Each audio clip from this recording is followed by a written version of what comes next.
اكيد وانت بتصلي قبلك الموقف الغريب العجيب ده ومعرفتش تتصرف ازاي. ركز معايا.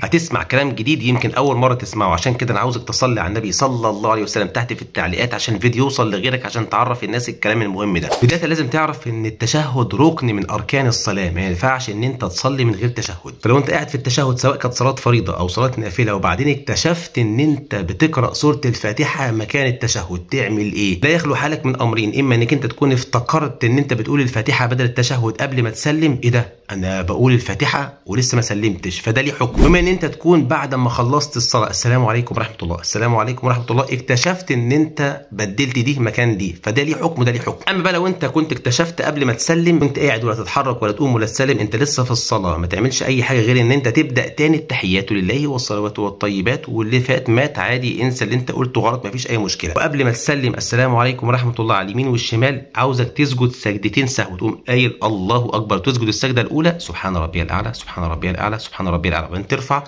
الله اكبر رب اغفر لي رب اغفر لي، وبعدين تسجد السجده الثانيه سبحان ربي الاعلى سبحان ربي الاعلى سبحان ربي الاعلى، وبعدين تقوم تقعد ما تقولش التشهد تاني، تقول السلام عليكم ورحمه الله السلام عليكم ورحمه الله. فالسجدتين اللي انت سجدتهم اسمهم سجدتين السهو، بيجبروا الكسر والخطا اللي انت عملته من شويه. ده الكلام ده لو انت افتكرت وانت لسه ما سلمتش ان انت بدلت مكان التشهد الفاتحه. بقى لو انت خلصت الصلاه وسلمت على اليمين وسلمت على الشمال وبعدين افتكرت بعدها بثانيتين بدقيقه بدقيقتين وانت لسه قاعد ما قمتش رحت كلت ولا شربت ولا عملت اي حاجه، السلام عليكم ورحمه الله السلام عليكم ورحمه الله، ايه ده؟ ايه اللي انا قلته ده؟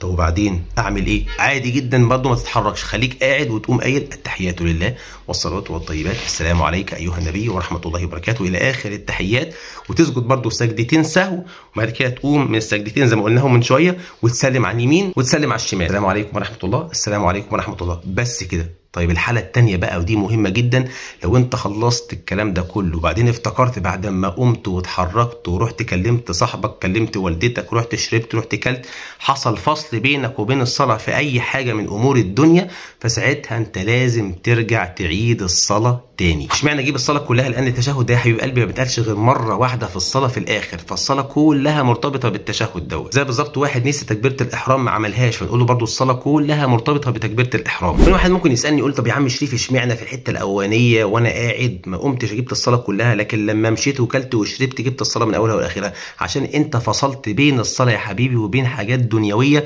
فكانك خرجت تماما بعيد عن الصلاه. لكن الحاله الاولانيه انت لسه في وضع الصلاه، وده ثبت عن النبي صلى الله عليه وسلم انه كان مره بيصلي صلاه ظهر او عصر تقريبا وبعدين صلى ركعتين، فالصحابه قالوا له يا رسول الله هي الصلاه حصل لها كسر بقت ركعتين الظهر، يعني نزل عليك وحي وقال كده ولا ايه الوضع الجديد؟ قال لا ما حصلش الكلام ده. فقالوا له بس انت نسيت يا رسول الله وصليت ركعتين الظهر او العصر ركعتين مش اربعه. فالنبي عليه الصلاه والسلام قام قايل لهم قوموا وصلى الركعتين الباقيين، ما عادش الصلاه من اولها، لان ده كل لسه قاعدين في موضع الصلاه والكلام كله بيدور حوالين الصلاه، ما خرجش شرب حاجه ولا كل ولا راح نام ولا عمل اي حاجه، وانما لسه في موضع الصلاه.